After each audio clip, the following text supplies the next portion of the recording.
Jada Hayes barely noticed. Her knees ached, her shoulders burned with that familiar tension that came from scrubbing floors for 12 hours straight, and her mind was already calculating whether this week's pay would cover Maya's textbook bill or if she'd have to ask her mother to skip another doctor's appointment. "Miss Hayes, the study needs attention," came the clipped voice through the penthouse intercom, though no name was attached to the instruction. Just the expectation that she'd know, that she'd comply, that she'd remain invisible while doing it. Jada nodded to no one, her reflection barely registering in the gleaming marble she'd just finished polishing. She'd perfected this disappearing act over the past 2 years of cleaning Victor Sterling's penthouse. The posture that suggested she took up no space. The silence that made wealthy people forget she had ears, had thoughts, had a life beyond their floors and fixtures. The ability to witness everything while appearing to see nothing. It was exhausting, this constant erasure, but it kept food on her family's table, mostly. The penthouse was occupied tonight, Friday evening, when Mr. Sterling typically worked from home, conducting the business he never discussed in her presence. "Temperature's fine in here," she murmured to herself, checking the cleaning log on her phone. The study hadn't been touched since Tuesday. Fresh flowers needed arranging, the bookshelves needed dusting, the floor-to-ceiling windows that overlooked Central Park needed their weekly polish. Mr. Sterling was particular about those windows. The man at the desk, Victor Sterling himself, didn't acknowledge her entrance. He never did. 42 years old, with dark hair touched with premature silver at the temples and steel-gray eyes that could freeze a room with a glance. Wearing a burgundy suit jacket that probably cost more than Jada's entire year of clothing expenses. He was on the phone, his voice low and controlled, as he discussed matters Jada had learned not to hear. Numbers, names, locations, information that passed through her presence like she was air. Jada had learned not to take it personally. To men like Victor Sterling, she was practically furniture, a functional element of his carefully curated environment, necessary but unworthy of actual acknowledgement. As she began her work at the far corner of the study, moving with quiet precision, she caught her reflection in one of the room's many mirrors. 32 years old, and she's looked both younger and more worn than she should. The exhaustion showed in the set of her shoulders, in the way her dark hair was pulled back in a severe bun that screamed professional, unthreatening, safe. She'd been striking once, or so her mother had told her. Now she just looked tired and invisible. But Jada Hayes had learned something crucial about survival as a black woman in wealthy white spaces. You never fully relaxed. You never stopped being aware. You developed a sixth sense, a hypervigilance born of necessity, of knowing that one mistake, one moment of being too much or not enough, could cost you everything. So even as she polished the glass, even as her hands moved in practiced circles, even as Victor Sterling's voice droned on about quarterly projections and strategic acquisitions, some part of Jada remained alert, watching, noticing, seeing what others overlooked. And that's when she saw it. Small, almost invisible against the ambient light from the building across the street. A red dot, barely larger than a pinpoint, trembling slightly with laser precision on Victor Sterling's forehead as he stood behind his desk, perfectly framed by the window she was cleaning. Time fractured. Jada's mind processed information in the space between heartbeats. Laser sight, sniper, assassination, seconds, maybe less. No time to call out, no time to warn, only time to act. Her body moved before conscious thought could intervene. She dropped the cleaning bottle, lunged across 6 feet of polished hardwood, and threw herself at Victor Sterling with all the force her exhausted body could manage. They hit the floor hard, Jada's weight driving him sideways, her hand instinctively covering his head as they went down. His body tensed beneath her, shock and anger radiating from him as his phone clattered away. Behind them, the window exploded. Glass rained down like 1,000 deadly stars, each fragment catching the light as it fell. The sound was deafening, the crack of the bullet, the shattering of reinforced glass, the percussion of destruction in a space that had been silent moments before. Jada's ears rang. Her heart hammered so hard she thought it might break through her chest. Her body covered Victor Sterling, her dark hands pressed against the expensive burgundy fabric of his jacket, her face inches from the polished floor where glass now glittered like diamonds designed to cut. Someone had just tried to kill Victor Sterling, and Jada Hayes, the invisible maid, the woman who'd spent 2 years being deliberately overlooked, had saved his life. In that moment, as sirens began to wail in the distance and Victor Sterling's body tensed with the realization of what had just happened, Jada understood with perfect clarity that her carefully constructed life of invisibility had just shattered as completely and irrevocably as that window. There was no going back to being furniture now. She'd been seen.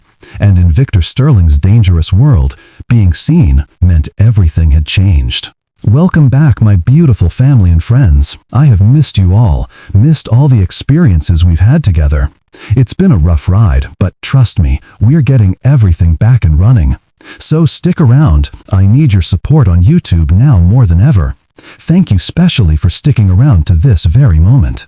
If you're hooked in and you're ready to enjoy this story, click subscribe and let me know in the comments where you're watching from, because tomorrow I will be giving you another story just as interesting as this one, and you don't want to miss it. Now, back to the story. The penthouse erupted into controlled chaos within 90 seconds. Jada barely had time to process what had happened before men in dark suits flooded through the door, weapons drawn, voices clipped and urgent.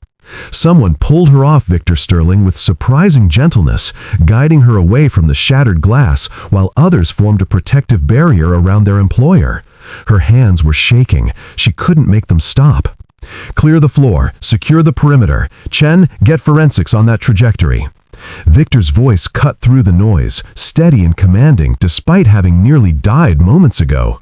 He was on his feet, brushing glass from his jacket with the kind of composure that suggested assassination attempts were merely inconvenient. But when his steel-gray eyes found Jada across the room, something shifted in his expression. For the first time in 2 years, Victor Sterling actually looked at her, really looked. Not through her, not past her, but directly at her with an intensity that made Jada want to disappear into the nearest wall. "Sir, we need to move you to the safe room," said a compact Asian man with military bearing, Marcus Chen, Jada would later learn, head of Sterling's security. "In a moment. First, get Dr. Ramos here immediately. I want her checked for injuries." Victor gestured toward Jada, who was still standing frozen by the bookshelf, trying to process the fact that she'd just tackled a man who could probably buy and sell her entire neighborhood. "I'm fine," Jada managed, her voice coming out smaller than she intended. "I should go. I need to—" "You're not going anywhere." Victor moved toward her, and Jada's body tensed instinctively. But his approach wasn't threatening. It was assessing, careful, the way someone might approach a startled animal. "What's your name?" Jada blinked. I've worked for you for 2 years, Mr. Sterling. Jada Hayes." Something flickered across his face. Shame, perhaps, or recognition of his own blindness? "Jada, how did you see it? The laser sight?" "I don't know. I just noticed." She wrapped her arms around herself, hyper-aware of the expensive men surrounding her, of the police sirens approaching, of how completely her life had just imploded. "It was small, on your forehead. I didn't think. I just moved." Marcus Chen stepped closer, his dark eyes sharp with professional interest. "You saw a laser sight from 6 feet away in ambient light while cleaning windows? That's not just noticing, that's exceptional situational awareness." "Miss Hayes is going to need to give a statement," said a tall white man in an immaculate suit, tablet in hand, his tone suggesting this was an inconvenience rather than a life-or-death situation. "I'm Lawrence Whitmore, Mr. Sterling's attorney. We'll need to document everything, what you saw, when you saw it, why you were in the study." Jada's stomach dropped. Statements meant police. Police meant questions.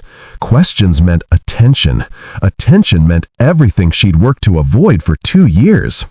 "I was just doing my job, cleaning. I should call my mother, let her know I'll be late." Jada. Victor's use of her first name felt strange, too intimate. "You saved my life tonight. That means whoever tried to kill me now knows you exist. They know you interfered. Do you understand what that means?" The words landed like physical blows. Jada's breath caught. "My family, my mother and sister, they're in Brooklyn." "We'll send security to watch them," Marcus interjected quickly, standard precaution. "I can't afford to lose this job." The words tumbled out before Jada could stop them, desperation overriding pride. "I have bills, my sister's in college, my mother has medical expenses. I need this income. I'll sign whatever you need me to sign. I won't talk to anyone, just please." "You're not losing anything," Victor said, and there was something almost gentle in his voice that made it worse somehow. "But you can't go home tonight. It's not safe. You'll stay at my estate in Westchester until we identify who's behind this." He paused, studying her face with that unnerving intensity. "This isn't a request, Jada. Someone just tried to kill me in my own home. You're now part of this, whether you want to be or not." The estate made Victor's penthouse look like a modest apartment. Jada stood in the marble foyer at 2 in the morning, exhaustion warring with disbelief as Marcus Chen guided her through security protocols that sounded more appropriate for a head of state than a businessman. Biometric scanners, armed guards patrolling a 20-acre perimeter, cameras covering every angle except the private quarters. This wasn't a home. It was a fortress. "Your suite is on the second floor, east wing," Marcus said, leading her up a curved staircase that belonged in a museum. "You'll have privacy. No one enters without your permission." The suite was bigger than her entire Brooklyn apartment. Floor-to-ceiling windows overlooked manicured gardens illuminated by subtle landscape lighting. The bathroom had heated floors. The bed looked like it had never been slept in, pristine white linens that probably cost more than her monthly rent. Jada sat on the edge of it after Marcus left, still wearing her cleaning uniform, and tried not to cry. Morning came too soon. Jada woke disoriented, momentarily forgetting where she was until the luxury crashed back into focus. Guilt followed immediately. Maya and her mother were still in their cramped Brooklyn apartment while she slept in a bed that could fit 4 people. She reached for her phone, relieved to find 17 messages from Maya, ranging from panic to excitement to concern. Victor's security had apparently explained the situation. Somehow, that made it worse. The meeting happened at 10 in a conference room that overlooked the estate's western gardens. Victor sat at the head of the table, his burgundy suit replaced by charcoal gray, looking impossibly composed for someone who'd nearly died 12 hours ago. Marcus Chen was there, along with a striking Latina woman introduced as Sofia Rodriguez, Victor's business manager, and Lawrence Whitmore, whose polite smile never quite reached his eyes. "Miss Hayes," Sophia began warmly, "Mr. Sterling has asked us to brief you on the situation and discuss compensation for your assistance." "I don't need compensation," Jada said automatically. "I just need to know my family's safe and when I can go home." "Your family has 24-hour security," Marcus assured her. "As for going home, that depends on what we learn." He pulled up architectural plans on a large screen. "We need to understand how the shooter accessed that sightline. The building across from the penthouse has restricted roof access." Jada studied the screen, her eyes tracing trajectories and angles the way she'd learned to notice dust patterns and cleaning inefficiencies. The bullet came from the northwest, right? But that building's roof has ventilation units here and here. She stood, moving closer to point. The angle's wrong, unless the shooter was positioned between them, which means they knew the exact layout. They'd been up there before. The room went quiet. Marcus exchanged a glance with Victor that Jada couldn't quite read. "How did you see that?" Lawrence asked, his tone carefully neutral. "I clean buildings," Jada replied, suddenly self-conscious. "You learn to see spaces differently. What fits, what doesn't." She sat back down, feeling like she'd overstepped somehow. "What else do you see?" Victor's voice was quiet but intent. "Look at the estate plans. Tell me what doesn't fit." Jada hesitated, then leaned forward to examine the perimeter security layout Marcus had pulled up. Within 30 seconds, she found it. Your eastern fence line has a blind spot where the cameras overlap, about 6 feet. Someone who knew your system could slip through there." Marcus's jaw tightened. "That's a design flaw we've been trying to identify for months." That evening, Jada video called Maya from her suite. Her sister's face filled the screen, eyes wide with concern and barely contained excitement. "Jada, oh my God, you tackled an actual crime boss. This is insane. Are you okay? Is he treating you right? Please tell me you're being careful." "I'm fine, baby girl, just tired." Jada forced a smile. "How's Mama?" They talked for 20 minutes before a soft knock interrupted. Victor stood in her doorway, hands in his pockets, looking oddly uncertain. "May I come in?" Jada nodded, ending the call with promises to check in tomorrow. "I wanted to apologize," Victor said, staying near the door, "for not knowing your name, for 2 years of not seeing you." He paused. "Tell me about your life, Jada, your family, what you need. I realize I should have asked a long time ago." Before Jada could answer, Marcus appeared behind Victor, his expression grave. "Boss, we need you in the security room. Jada too." He looked at her directly. "During the briefing today, you mentioned the shooter knowing the building layout. We just reviewed the penthouse access logs." His pause was weighted. Someone gave them entry codes from inside Sterling's organization. 2 weeks dissolved into a routine Jada never could have imagined. Days spent in conference rooms analyzing security footage, personnel files, financial transactions. Evenings reviewing behavioral patterns of Victor's inner circle. Her observations, initially offered tentatively, became increasingly confident as Marcus and Sophia began asking for her input before making decisions. She was good at this. The realization was both thrilling and unsettling. "It's not Castellano," Jada said during a strategy session, cutting off Victor mid-sentence. 3 weeks ago, she would have waited for permission to speak. Now she leaned forward, pointing at the timeline on the screen. "Everyone keeps saying he has motive, but look at the pattern. Every security breach happened on days he was documented out of state. It's too convenient. Someone's setting him up." Victor studied the screen, then her, something shifting in his expression. "You're right, which means we're looking at someone smart enough to create false trails."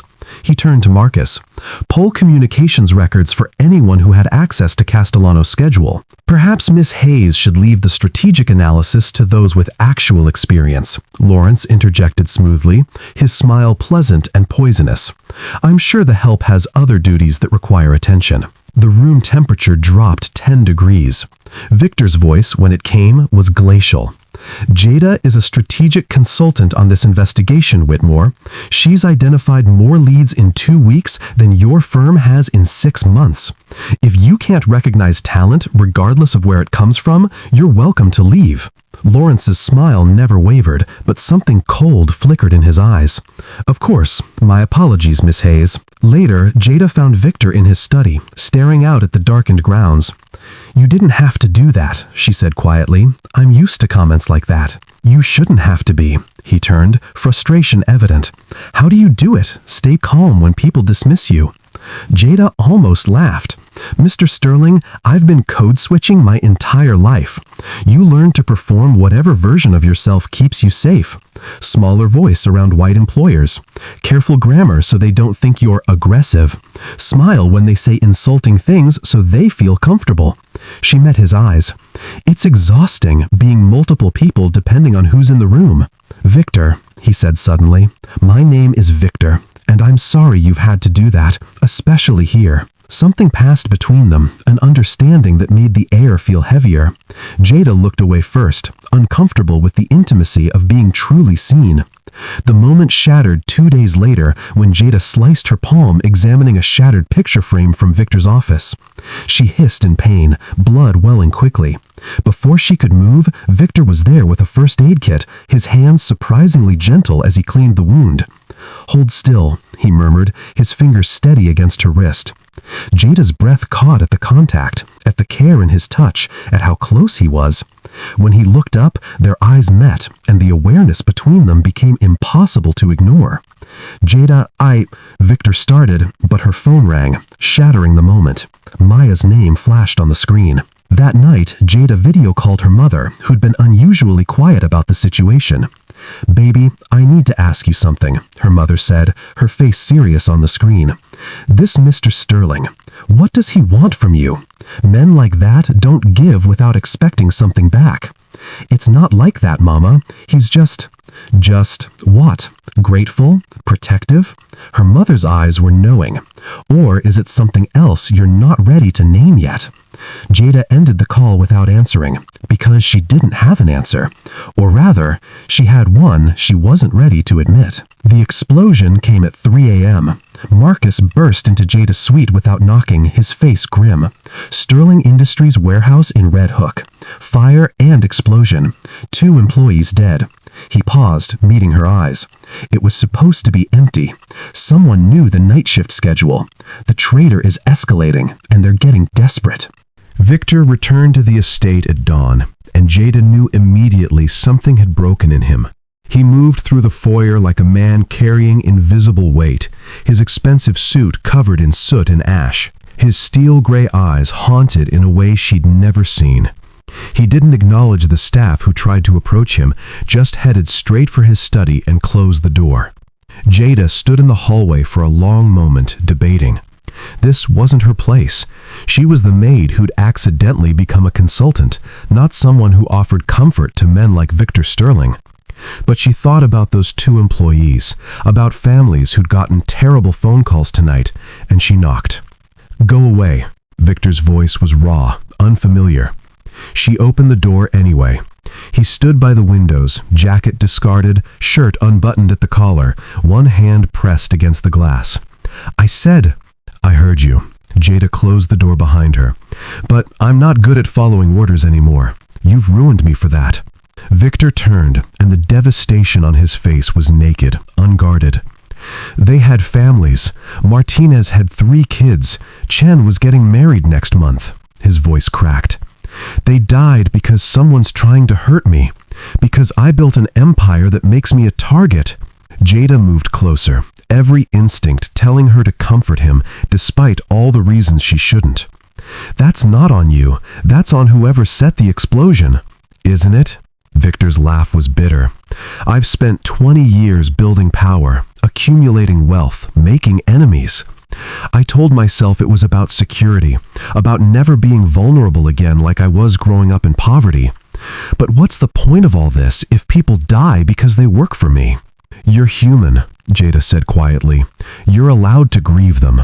Something crumbled in Victor's expression. He sank into a chair, head in his hands, and Jada did something that would have been unthinkable a month ago. She crossed the space between them and touched his shoulder, a gentle pressure that said she was there. Victor's hand came up to cover hers, holding it against him like a lifeline. They stayed that way for a long moment before he spoke again. "You saved my life, Jada. Do you understand what that means to me? Not just the act, but that you saw me when no one else did. That you cared enough to risk yourself. I didn't think, I just moved." But even as she said it, Jada knew it wasn't entirely true. Some part of her had cared about this complicated, privileged, dangerous man even then. Victor stood, turning to face her, and suddenly the space between them felt charged with something neither could name. "You're remarkable. The way you see things, the way you think, the way you refuse to make yourself small anymore." His hand came up to her face, thumb brushing her cheek. "I know this is complicated. I know I'm your employer, that I'm white, that I live in a world built on privilege you've never had access to. I know I'm a crime boss, and you're everything you're not," Jada finished, her heart hammering. "This is every bad idea wrapped into one, Victor." "Then tell me to stop." His voice was low, intense, his face inches from hers. "Tell me you don't feel this too, and I'll walk away. I'll keep you safe, help you build whatever life you want, and never cross this line." Jada should have told him to stop, should have remembered power dynamics and societal barriers and all the reasons this was impossible. Instead, she said, "I'm tired of playing it safe. I'm tired of making myself invisible. I'm tired of pretending I don't see you as clearly as you're finally seeing me." Victor kissed her then, tentative at first, asking permission with every movement. Jada answered by pulling him closer, by letting herself feel everything she'd been fighting for weeks. The kiss deepened, became something desperate and honest, acknowledgement of the impossible thing growing between them. When they finally pulled apart, both breathing hard, Victor pressed his forehead to hers. "This is complicated. I know. The power imbalance? I know," Jada repeated. "But I'm choosing this, Victor. Me, my choice. Not because you're my employer or because I owe you. Because I want this. Want you. If we do this, we do it carefully, honestly, acknowledging every complication." They fell asleep on the study couch as dawn broke, clothed but intertwined, both too exhausted for anything beyond holding each other. At 5:30 a.m., Marcus's call shattered the fragile peace. Victor answered on speaker, still half asleep. "Boss, we have movement. 3 possibles for the traitor: Castellano, Rodriguez, and Whitmore. We need to set a trap. Today." The strategy session began at 7 a.m. in the estate's secure conference room. Maps, financial records, and personnel files covered every surface. Marcus outlined the plan with military precision. Feed each suspect different false information about a fictional weapons shipment, then monitor which version leaked to their enemies. Castellano gets the Brooklyn route. Rodriguez gets Newark. Whitmore gets Philadelphia. Marcus looked at Jada. "You'll need to observe all 3 when we deliver the information. Watch for tells, inconsistencies, anything that doesn't fit." "Absolutely not," Victor cut in. "Jada stays out of sight. If the traitor realizes she's analyzing them—" "Then we lose our best advantage," Jada interrupted, surprised by the steadiness in her own voice. "I've spent my entire life reading people, Victor, knowing when someone's uncomfortable with my presence, when they're lying, when they see me as a threat. That's my survival skill. Let me use it." Victor's jaw tightened, but Sophia nodded slowly. "She's right. The suspects know Marcus and I are security. They'll perform for us. But Jada?" She met Jada's eyes with something like respect. "You're still the maid in their minds, the help. They won't guard themselves around you." "I don't like it," Victor said flatly, but Jada saw the moment he conceded. The trust in his eyes was both terrifying and exhilarating. The meetings were staggered throughout the day. Castellano first, in the library, nervous but consistent, his body language matching his words. Then Rodriguez in the garden room, defensive, yes, but genuinely confused about the accusations. Neither triggered Jada's instincts. Lawrence Whitmore arrived at 4 p.m., immaculate as always, his pleasant smile firmly in place. Jada served coffee, playing her old role perfectly, becoming invisible furniture while Victor outlined the Philadelphia shipment route. She watched Lawrence's micro-expressions, the tiny betrayals the body makes before the mind can catch up. There, a half-second pause when Victor mentioned the warehouse location, the almost imperceptible tightening around Lawrence's eyes. The way his fingers stilled on his tablet, then resumed scrolling just a beat too deliberately. He was memorizing details, already planning how to pass them along. But what confirmed it was the moment Lawrence's gaze flickered to Jada as she refilled his coffee. Not the dismissive glance she'd received for 2 years, but something colder, calculating. He saw her now, really saw her, and recognized her as a threat. His smile never wavered, but Jada felt the chill of being assessed as a problem to be eliminated. She caught Victor's eye as she left the room, gave the subtle nod they'd agreed upon. The traitor was Lawrence Whitmore. The rest happened fast. Marcus positioned security outside the conference room, while Victor continued the meeting, keeping Lawrence occupied. But Lawrence was smarter than they'd anticipated. When Victor excused himself to take a phone call, Lawrence stood smoothly. "I should be going. Dinner plans." His tone was pleasant, unhurried. "I'll have those contracts reviewed by tomorrow." "Actually, we need you to stay," Marcus said, blocking the door. "Few more questions about the Philadelphia route." Lawrence's mask finally cracked. The pleasant smile disappeared, replaced by cold assessment. "I see. You know." He looked past Marcus, directly at Jada, who'd come back to observe. The Maid. I underestimated her. Costly mistake. Lawrence Whitmore, Marcus started. But Lawrence moved faster than anyone expected, slamming his briefcase into Marcus's injured shoulder and bolting through the garden exit. Alarms shrieked. Security flooded the grounds, but Lawrence had planned his escape route perfectly. By the time they secured the perimeter, he was gone. Victor's phone buzzed, a message from an unknown number. He read it, his face going white, then showed it to Jada. 5 words that made her blood freeze. The girl dies first, then Sterling. Maya, Jada gasped. My mother. They're alone in Brooklyn. Marcus was already on his phone. Team 3, converge on the Brooklyn address, code red. Extract both targets immediately.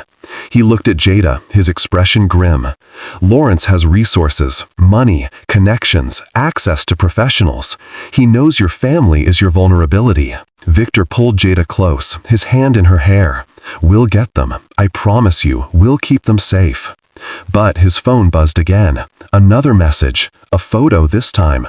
Maya's apartment building, taken from across the street. Recent, maybe minutes ago. The message below? Tick, tock. Jada's hands shook as she dialed Maya for the 4th time. Straight to voicemail. Her mother's phone, the same. Why aren't they answering? Her voice climbed toward panic. Victor, why aren't they? Team 3 is 2 minutes out, Marcus said, monitoring multiple screens in the security center. Your sister posted on Instagram 40 minutes ago. She's home. We'll have them extracted before... He stopped, his face going rigid. Boss, we have movement on the perimeter. Eastern fence line, multiple targets. The compound alarms erupted in a deafening wail. Victor's entire demeanor shifted, the businessman vanishing behind something harder, more dangerous. Lockdown protocol, now. Get Jada to the safe room. I'm not hiding while my family... Jada started, but her phone finally rang. Maya's number. She answered with desperate relief. Maya, thank God. Miss Hayes, this is Agent Chen, Sterling Security. We have your sister and mother. Extracting to Safe House Delta. They're secure. Jada's legs nearly gave out. Victor caught her, his arms solid around her waist. They're safe, she breathed. They're safe. The first explosion shattered the eastern fence line. Through the windows, Jada saw armed figures pouring through the breach, moving with military precision. This wasn't a hit. This was an assault. Volkov Syndicate, Marcus confirmed, weapon drawn. Lawrence must have sold them access. Boss, you need to move. They're coming for you specifically. What followed was chaos Jada's mind could barely process. Gunfire erupting across the grounds. Victor's security team engaging in tactical formation, their response professional and lethal. Victor himself moved through it like he'd been born to violence, coordinating defense while Marcus pulled Jada toward the reinforced panic room. Wait, Jada said, her observational instincts screaming. One of Victor's security team moving toward him from behind. His weapon angle wrong, his approach predatory rather than protective. That man, he's not... She didn't think, just moved. Grabbed Marcus's backup weapon from his belt and fired. The shot went wide, but it was enough. Victor spun, saw the infiltrator, and Marcus put 2 rounds center mass before the man could fire. The body hit the marble with a sickening thud. Jada stared at the gun in her hands, at the man she'd almost killed, at the blood spreading across expensive flooring. Her ears rang from the gunshot. Her hands wouldn't stop shaking. Good eye, Marcus said, prying the weapon from her grip. You just saved Sterling's life. Again. The siege lasted 17 minutes.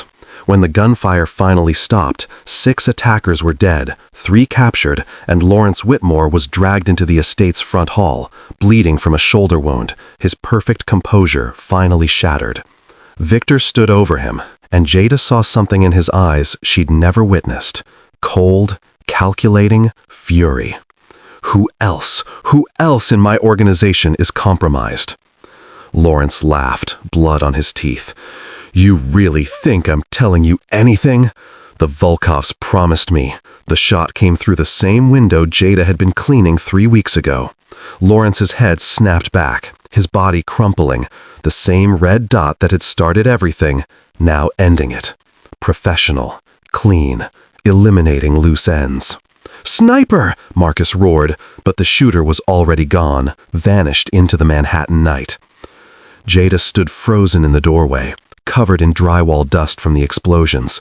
Someone's blood on her borrowed clothes, she didn't know whose. Her body shook so violently, Victor had to guide her to a chair. She'd fired a weapon. She'd almost killed someone. She'd watched a man die violently 3 feet away from her. "Breathe," Victor murmured, kneeling in front of her, his hands on her face. "Just breathe, Jada. You're safe. Your family's safe. It's over." But was it? Jada looked at him, this man she'd somehow fallen for. This man whose world included coordinated assaults and execution-style killings. This man whose love came with a price measured in violence and blood. "Is this your life?" she whispered. "Is this what choosing you means?" Victor's face was raw, honest. "Yes, this is what it means, and I'll understand if you won't." Jada closed her eyes, feeling the weight of the decision pressing down on her chest, suffocating and inescapable. Agent Marcus Green arrived at the safe house 3 days after the siege. His badge, FBI, but his approach far more personal. He was black, mid-40s, with kind eyes that reminded Jada uncomfortably of her father. He sat across from her in the sterile living room while Maya and their mother rested upstairs, and spoke in the cadence of someone who'd grown up in neighborhoods like hers. "Sister, I need you to really hear me," Green said, leaning forward. "I know what Victor Sterling did for your family. Protection, security, probably threw some money around. But let's be real. Men like him don't do anything without expecting a return. You know that, right?" Jada's jaw tightened. He's a white man with more money than God who built his empire on the backs of people like us," Green interrupted gently. "You think he sees you as an equal, or does he see you as property, someone he owns because he saved you?" The words hit harder than Jada wanted to admit. "You don't know him.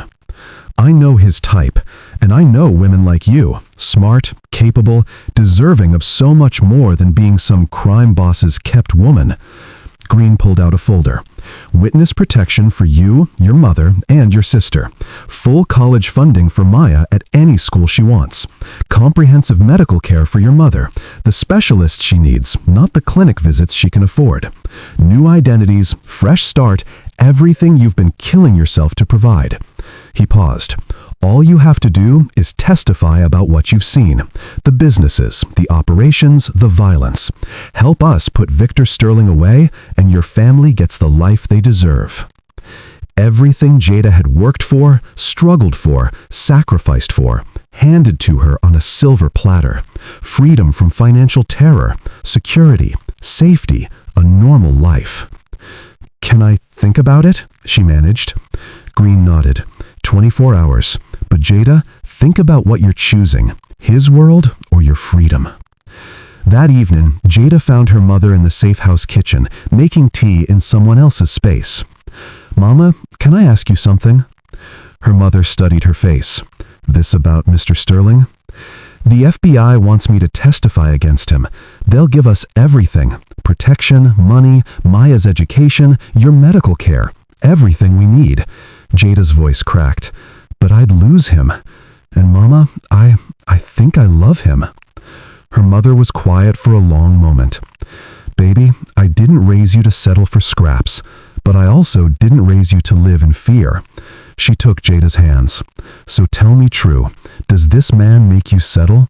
Does he make you small?" "No," Jada whispered. "He makes me bigger. He sees me, Mama, really sees me. For the first time in my life, I'm not invisible." "Then what does your heart say?" Before Jada could answer, her phone rang. Maya's face filled the screen, her expression serious. "Jada, I've been researching Victor Sterling, like deep research.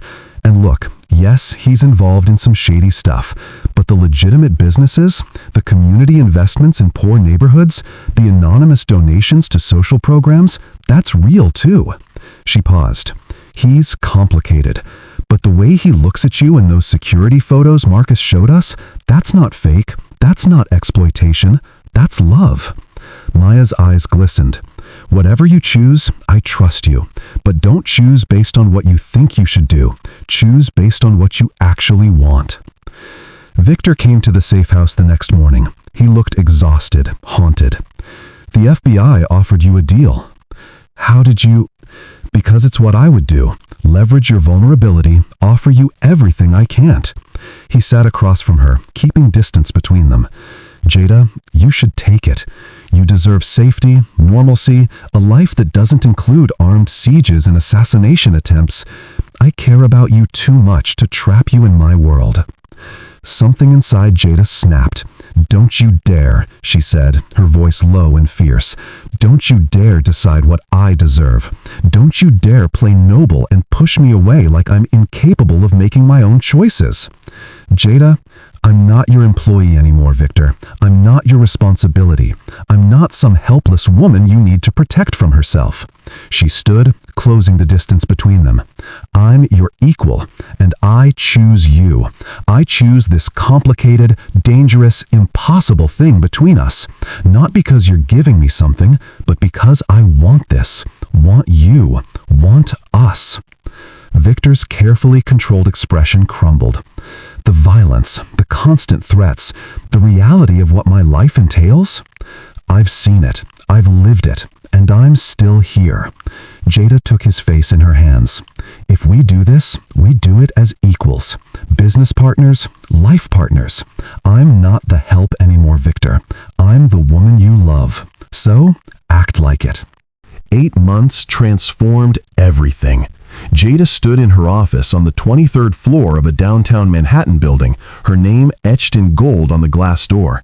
Jada Hayes Sterling, partner. Sterling Security Consulting occupied the entire floor, a legitimate enterprise built on her ability to see what others missed, and Victor's connections to turn that vision into profit. Corporate clients paid premium rates for threat assessment from someone who understood vulnerability from both sides. The morning strategy meeting was already in progress when Jada entered, coffee in hand, wearing a tailored navy suit that would have cost 3 months of her old salary. 12 employees looked up, analysts, former military personnel, tech specialists, all waiting for her input. The Meridian contract, Jada said, pulling up schematics on the main screen. Their executive protection plan has a fatal flaw. They're focused on external threats, but look at the janitorial staff access points. Evening shift has unrestricted movement through executive floors between 8 and 11 p.m. No oversight, minimal vetting. That's your vulnerability. She highlighted 3 routes on the screen. Recommend biometric checkpoints here, here, and here, and comprehensive background checks on all service personnel, not just security. Sofia Rodriguez, now Chief Operations Officer, nodded approvingly.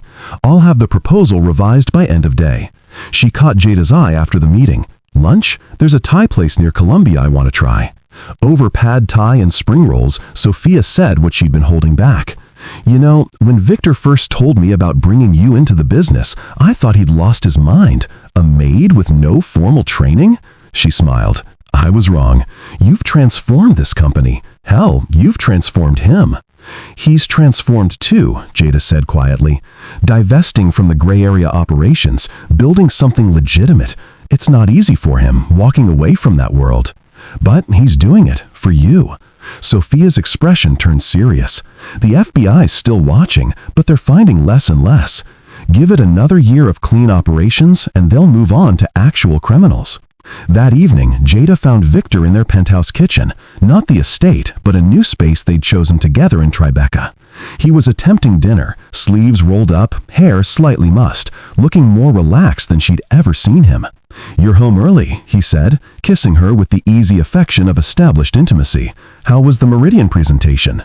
Successful. They want to expand to 3 additional properties. Jada stole a piece of the vegetables he was chopping. How was your day? Signed the final paperwork on the Newark project, fully legitimate real estate development, boring contracts, proper permits, absolutely no questionable activities whatsoever. His smile was self-deprecating. I'm becoming respectable. It's disturbing. They cooked together, moving around the kitchen with practiced coordination, talking about mundane things, Maya's upcoming graduation, her mother's latest doctor's appointment showing continued improvement, the vacation they were planning to the Bahamas. Normal couple things. Things Jada never thought she'd have. Later, Jada drove to Brooklyn alone, parking outside her old apartment building. The neighborhood looked the same, cramped, loud, alive with the energy of people surviving. She'd come from here. That truth mattered, even as her life had changed beyond recognition. Her mother met her at a nearby coffee shop, looking healthier than she had in years.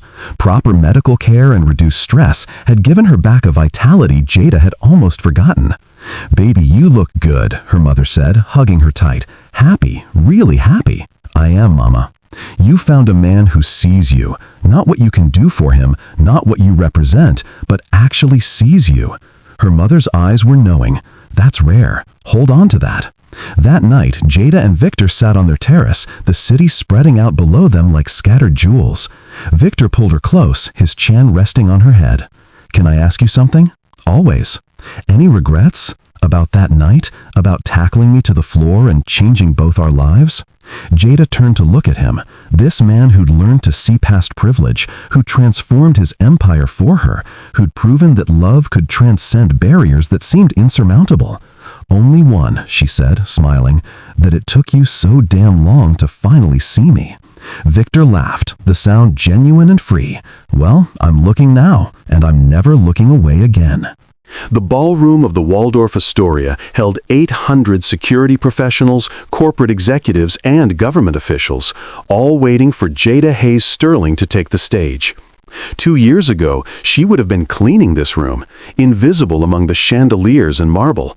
Now her face was projected on screens 30 feet high as the conference moderator introduced her as a revolutionary voice in corporate security and threat assessment. Jada walked to the podium in a deep emerald suit, her natural hair styled in elegant locks, her presence commanding the space she'd once been trained to avoid occupying. In the third row, Victor sat beside Maya, now graduated from Columbia with honors, flanked by Sophia and Marcus, all of them watching with unconcealed pride. 2 years ago, I was a domestic worker, Jada began, her voice clear and unapologetic. I cleaned penthouses in Manhattan, and my greatest skill was being invisible, making wealthy people comfortable by erasing myself from their awareness. She paused, letting that reality settle. But invisibility taught me something valuable. People reveal everything when they think no one's watching. And seeing what others overlook, that's not just a survival skill for marginalized people. It's the foundation of effective security. For 40 minutes, Jada commanded that room, sharing insights about threat assessment, human behavior, and the critical vulnerabilities that traditional security missed. The standing ovation lasted 3 full minutes. That evening, Victor brought her to a restaurant with floor-to-ceiling windows overlooking Central Park, not far from where everything had changed. The private dining room was intimate, candlelit, achingly romantic. "You were incredible today," Victor said, reaching across the table for her hand. "Watching you own that stage, seeing all those people hang on your every word, I kept thinking about the woman who used to clean my floors, who I never saw, who I was too blind and privileged to recognize." "We've both changed," Jada said softly. "You're not that man anymore either." "Because of you." Victor stood suddenly, moving around the table, and Jada's breath caught as he lowered himself to one knee. "Jada Hayes Sterling, you saved my life that night. The literal act, yes, tackling me out of a bullet's path. But every day since, you've taught me how to actually live, how to see beyond my own privilege, how to build something meaningful instead of just powerful, how to love someone as an equal partner, not a possession." He pulled out a velvet box, opening it to reveal a ring that caught the candlelight. Elegant, understated, perfect. "Will you marry me?" Jada's eyes filled with tears, but her voice was steady when she answered. Yes, absolutely yes. She paused, and a smile played at her lips. But I'm keeping Hayes Sterling professionally. The hyphen matters. Victor laughed, slipping the ring onto her finger. I wouldn't have it any other way. Later, standing at those massive windows overlooking the city, Jada's mind drifted back to that night 2 years ago. The red dot trembling on Victor's forehead. The split-second decision to move, to act, to be seen. She'd thought in that moment she was saving his life. She hadn't realized she was saving her own. For 32 years, she'd made herself small, invisible, safe. She'd survived by erasing herself from spaces that didn't want to acknowledge her humanity. But that red dot, that tiny point of light that promised death, had given her permission to be loud, to be visible, to demand space in a world designed to overlook her. "What are you thinking?" Victor asked, wrapping his arms around her from behind. "That the best stories don't start with once upon a time," Jada said, leaning into his warmth. "They start with a woman who refuses to be invisible, a man who learns to truly see, and a split-second decision that changes everything." Victor pressed a kiss to her temple. "Our story." "Our story," Jada agreed, watching the city lights flicker like possibilities she'd once thought impossible. She'd come from Brooklyn poverty and domestic invisibility. Now she stood in a private dining room overlooking Manhattan, an engagement ring on her finger, a thriving business with her name on the door, and a partnership built on genuine equality and love.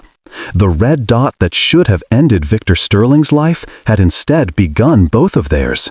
And Jada Hayes Sterling, no longer invisible, no longer small, no longer afraid, was finally, completely, unapologetically free.